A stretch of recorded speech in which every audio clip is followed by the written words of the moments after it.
Hello and welcome to video number 5, and we're going to dive in and talk about the blueprint for video number 1. So we touched base briefly before on this, but we're going to dive deeper. So I want to ask you a question, and that is, have you ever watched a motivational video online or on TV, or a video that had a story in it that sounded similar to your own story? And as you watched the video, you felt motivated, you felt hope, and you felt moved. Maybe you thought otherwise. Maybe you thought this doesn't work. And by watching the motivational video, you felt like, okay, maybe I've tried a few things in the past and it hasn't worked, but maybe it'll work this time. So that is motivation and hope. And that is essentially the premise of this particular video. So let's dive in further. Perhaps you were going through your own struggles in life. You have a specific problem. And as I'm talking about this, I really want you to think about things that you have struggled with in your own life. And you had a specific problem and you searched and searched and searched, and you just didn't find a solution. And you were losing hope, literally. So think back to that time. If you need to pause the video, feel free to do that. But go back in time, think about that for just a second, and think about a time where you have made up your mind that a solution does not exist. Or maybe you've tried plenty of solutions and none of them worked.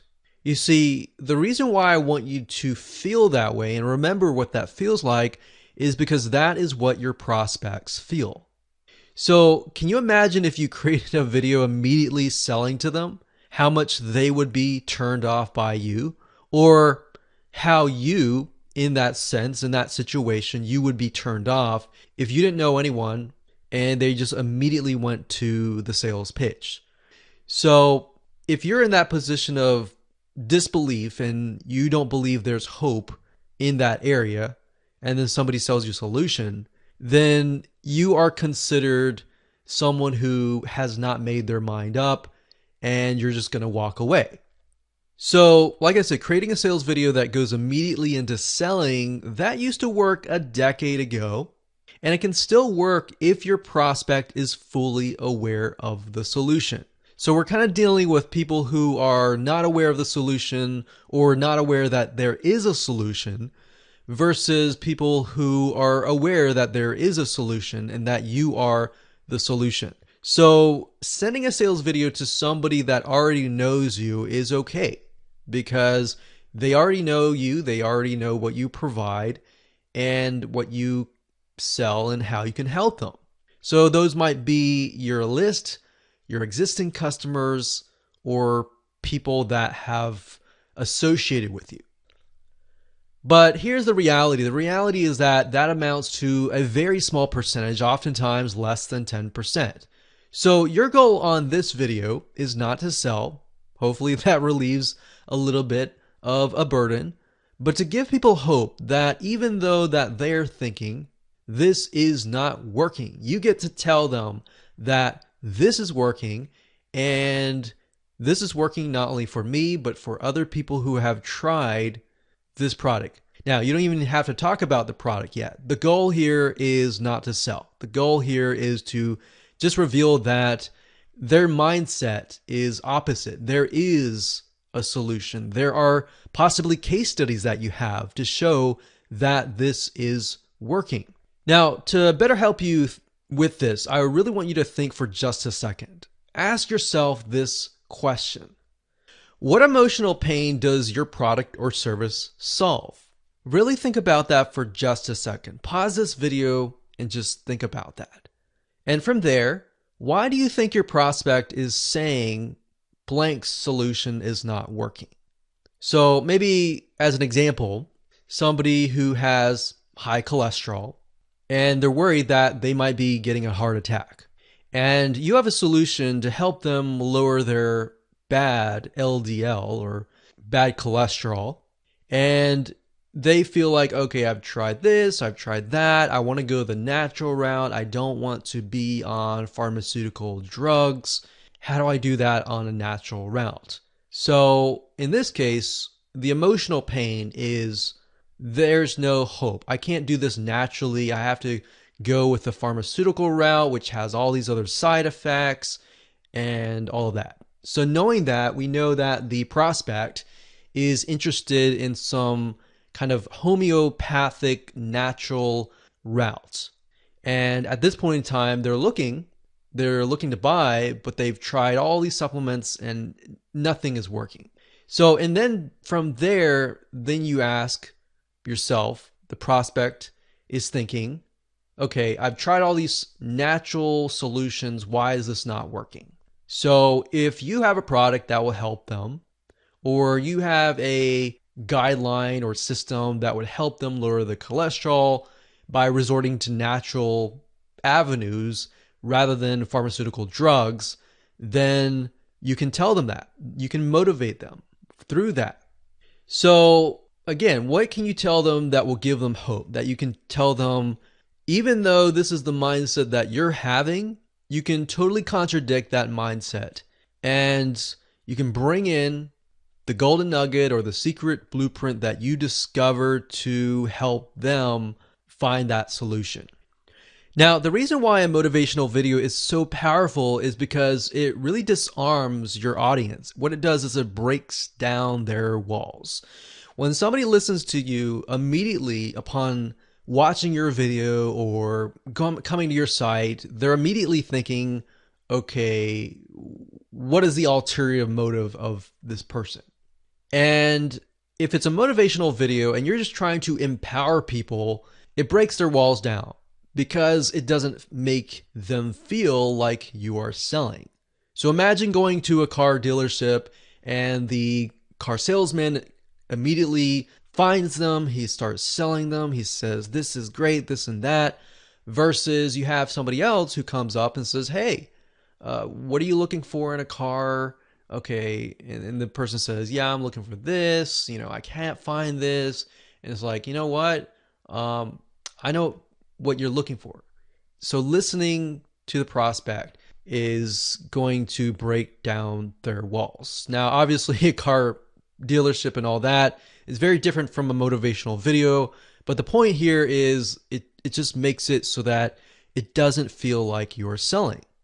In fact, it's quite the opposite. So now let's talk about some practical application. Let's jump right in, and I'm going to show you a step-by-step outline of what this particular video looks like.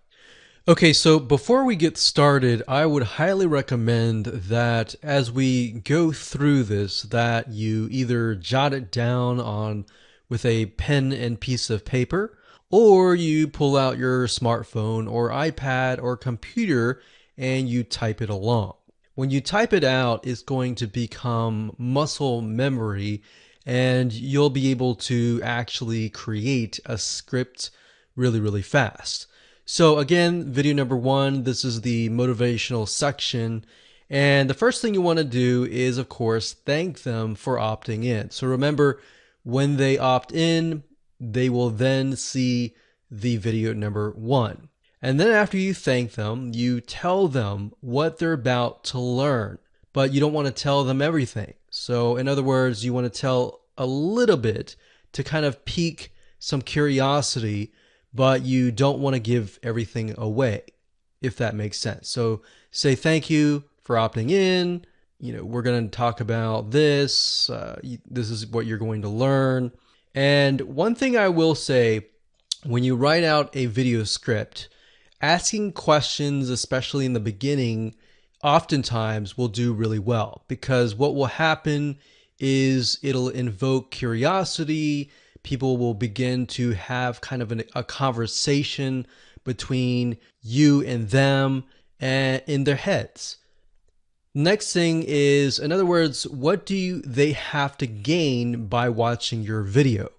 So what is it that is going to be interesting about your video? Now, you can do all of this in kind of a story.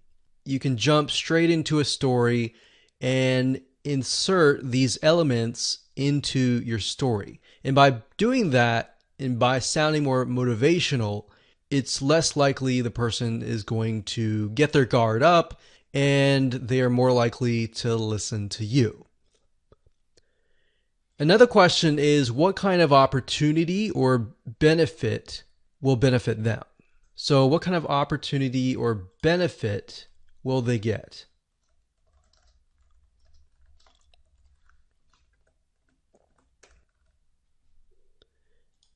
And then, of course, I say here, jump into the story. But like I said, you can, however you wish, you can either start with the story, you can start with the question, and then start jumping into the story. But you want to get as quick as you can to the story or the motivation or the hope or whatever element that is really, really quick, because then it's less likely the person will leave. Because what we found over the years is the first 10 seconds to the first minute is typically when somebody has made up their mind. Usually it's the first 10, 20 seconds. So you want to get as quick as possible into the story. Now, remember that your story is really their story, but from your point of view. So you want to make sure that as much as possible that you match up their story with your story. So in other words, if you're talking about their struggles, their pains, the things that in their mind they've lost the hope, you want to make sure that that matches up. So that's why I said, remember that your story is really their story, but from your point of view. Now, you want to keep this part less than 5 minutes, but this will be the meat of your video. So by meat, I mean the main part of your video. Or if it may not be your story, you could talk about a character and their story. Or you could pick out a client's story who went through your system or your secret product or service and got some results from that. Now, right here, the next part is only talk about areas of your story that dig into their pain, their struggles, and their day-to-day emotions. Then, from that point, move on into a state of something or state of mind that contradicts their current mindset. So where they are now, where they're thinking there is no hope, how do you get them from that state of mind to something that contradicts that says there is hope? Or I used to think like you because I went through something similar with what you went through, and now I am the opposite. Something that is controversial, something that contradicts that is actually what will suck them in and become intrigued. And then, of course, you want to teach them something, give them sort of an aha moment that supports this contradiction. And so they can walk away thinking, wow, I got something out of that. You know, you added value, you've got my trust. Another thing you want to do after that is think about the objections that you would normally get from a customer or a prospect that they would say, well, would this actually work? Think about those specific objections and try to list out about 10 because you'll need them later. But answer one of those objections in a story format where you or the character overcame this objection. The next thing you want to do is preview what's coming up in the next video, which is the educate video. Now, just to recap, if you go through this whole thing again, and feel free to pause the video at any time, but if you go through it again, make sure that you write it in story format. Now, you can mix and match. It doesn't have to be perfect. You can have it where you can have some objections, or you can have several objections. You can have whatever you think would work best for your audience. Now, if you're thinking, well, I don't really know what works best for my audience, then try this out, test it out. All right. So with that said, let's move on to video number 2, which is educate.